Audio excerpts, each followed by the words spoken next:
Bonjour et bienvenue encore une fois dans cette nouvelle vidéo du management. Aujourd'hui, on va voir le rôle du manager. Dans cette vidéo, vous allez comprendre déjà qu'est-ce qu'un manager. On va voir les compétences du manager et on va voir le rôle du manager dans l'entreprise.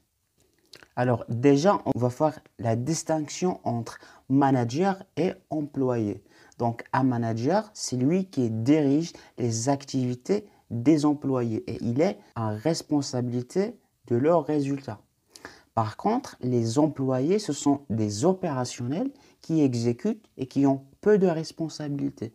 Donc les managers planifient et dirigent les activités, les employés exécutent ces activités et ils ont peu de responsabilités. C'est les managers qui assument et prennent ces responsabilités.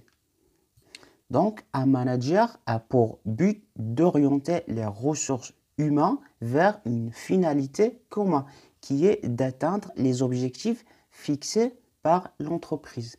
Donc, un manager est dans une entreprise un cadre qui a une responsabilité, soit au sein d'une équipe de direction, ce qu'on appelle un cadre dirigeant, ou bien soit à la tête d'une équipe.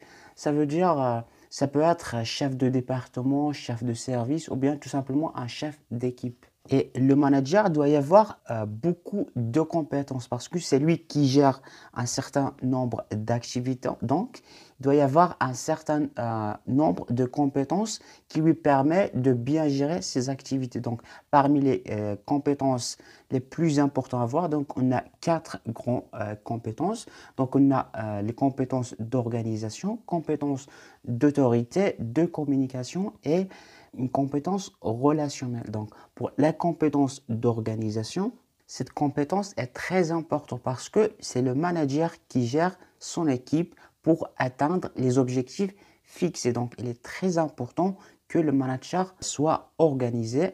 Il doit tout prévoir et il doit gérer ses ressources d'une manière optimale.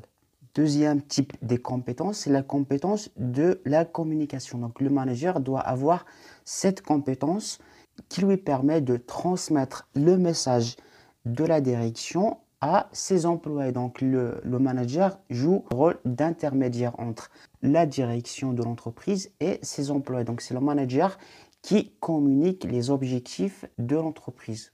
Troisième type de compétence, c'est l'autorité ou bien la confiance. Le manager prend des décisions quotidiennes, c'est-à-dire des décisions qui lui impliquent au quotidien de l'entreprise et des décisions qui sont très importantes et qui ont un très grand responsabilité. Donc, le manager doit y avoir cet aspect d'autorité pour pouvoir prendre ses décisions et aussi la confiance pour se sentir capable de gérer toutes ses activités. Quatrième type de compétence, c'est que le manager doit avoir un sens relationnel parce que quand le manager gère ses équipes, donc il y a plusieurs personnalités dans ses équipes. Donc probablement le manager doit être capable de comprendre son équipe, bien communiquer avec son équipe et de pouvoir régler les conflits au sein d'une équipe et aussi pour les motiver pour atteindre l'objectif. Donc voilà en général les 4 grandes compétences du manager. Par la suite, on va voir le rôle du manager. Donc on a 4 grandes tâches du manager. On a mobiliser, organiser, communiquer et contrôler. Donc mobiliser, le manager a la responsabilité de définir les objectifs de son équipe à réaliser. Donc le manager doit mettre en mouvement et pousse ses équipes pour atteindre ses objectifs et les motiver pour être plus productif et efficace. Deuxième rôle, c'est organiser. Donc, après que les objectifs ont été déjà fixés, donc là, le manager répartit les tâches et divise le travail entre les membres de ses équipes. Le manager planifie donc la réalisation, bien le processus du travail. Il met à chaque membre une tâche précise et il délègue après. Donc, il délègue une certaine responsabilité à d'autres membres parce que le manager ne peut pas faire plusieurs ou bien toutes les tâches. Troisième rôle, c'est communiquer. Donc, comme on a déjà dit que le manager a un rôle de communication, donc c'est l'outil qui lui permet de transmettre les objectifs déjà fixés par la direction à ses équipes et bien sûr de gérer la circulation de l'information entre les membres de ses équipes pour les informer à chaque fois qu'il y a un changement. Le manager aussi donc écoute les membres de son équipe pour savoir leurs besoins ou bien leur situation, s'il y a quelque chose à changer ou bien à améliorer, bien sûr, pour pouvoir améliorer la qualité du travail.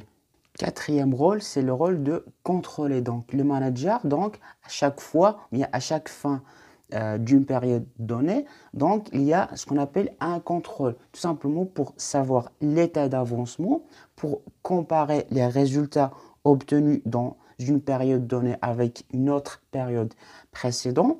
S'il y a quelque chose qui ne marche pas, s'ils n'ont pas atteint le résultat, donc ils vont voir, ils vont établir des causes pourquoi ils n'ont pas arrivé à un certain résultat. Bien sûr, c'est pour apporter des modifications et pour apporter les améliorations nécessaires. Donc, et voilà, donc pour résumer tout ce qu'on a vu jusqu'à maintenant, donc on a vu que le manager, c'est lui qui gère les activités. On a vu les compétences du manager. Le manager doit avoir les compétences d'organisation, la compétence d'autorité et de la confiance, la compétence de communication et la compétence relationnelle. Et on a vu que le manager a 4 rôles principaux: mobiliser, organiser, communiquer et contrôler. Et voilà, donc j'espère maintenant que vous avez compris cette partie. Si vous avez d'autres questions, bien des propositions, vous pouvez toujours me laisser dans les commentaires. Pour recevoir les prochaines vidéos, abonnez-vous. Allez, je vous dis bon courage et à bientôt.